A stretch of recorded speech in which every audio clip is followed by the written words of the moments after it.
Olá, amores, como prometido, então, na aula de hoje, eu falei para vocês que eu ia passar a revisão, tá? Então, a gente começou a falar sobre os comparativos. Eu falei para vocês que tinham comparativos de superioridade, de inferioridade e de igualdade. Então, eu tinha o de superioridade, que eu colocava mas e depois o que, né? Então, por exemplo, Juan es más inteligente que sus amigos. Inferioridade, eu vou colocar menos que. Então, Juan é menos inteligente que seus amigos. Igualdade, Juan é tão inteligente como seus amigos, né? Então, aqui eu sempre coloco esse daqui, esse daqui, esse daqui e esse daqui, certo? Depois disso, eu falei assim para vocês, ó, por exemplo, eu tenho esse exemplo aqui, ó, mi madre es tan sabia como mi padre. Essa frase aqui é de igualdade, sim? Então, a gente tem que lembrar que eu tenho que colocar o tan e o como quando eu vou falar de igualdade. Superioridade, eu sempre tenho que colocar o mas e o que. Inferioridade, menos e que. Por exemplo, se eu colocar essa frase, yo he trabajado más que tu, ou seja, eu tenho trabalhado mais que você, né, mais que tu.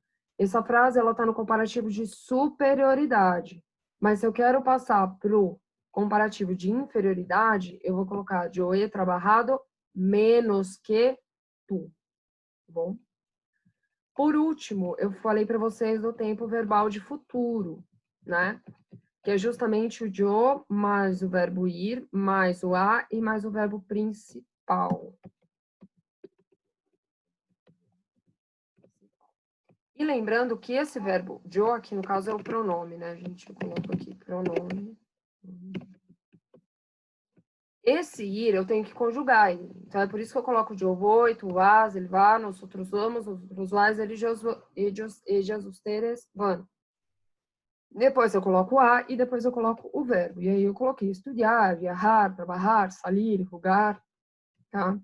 Então, eu dei 2 exemplos aqui para vocês. Eu vou estudar inglês no próximo semestre.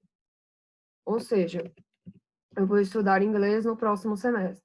Conjuguei o verbo ir, com o yo, voy, a estudar, porque eu vou estudar. Nosotros vamos a visitar Cuba. Nosotros, conjugo o verbo ir, vamos a visitar Cuba, certo? Então, foi basicamente isso que nós vimos hoje, que eu tentei passar para vocês aí no começo da aula, que deu um pequeno probleminha aí de conexão pelo Zoom, mas que depois eu consegui finalizar com vocês, certo? Então, era somente isso aí que ficou para eu passar para vocês. Tá bom, amores? E é isso. Aí o resto a gente vê na próxima aula, certo? Beijos. Nos vemos depois.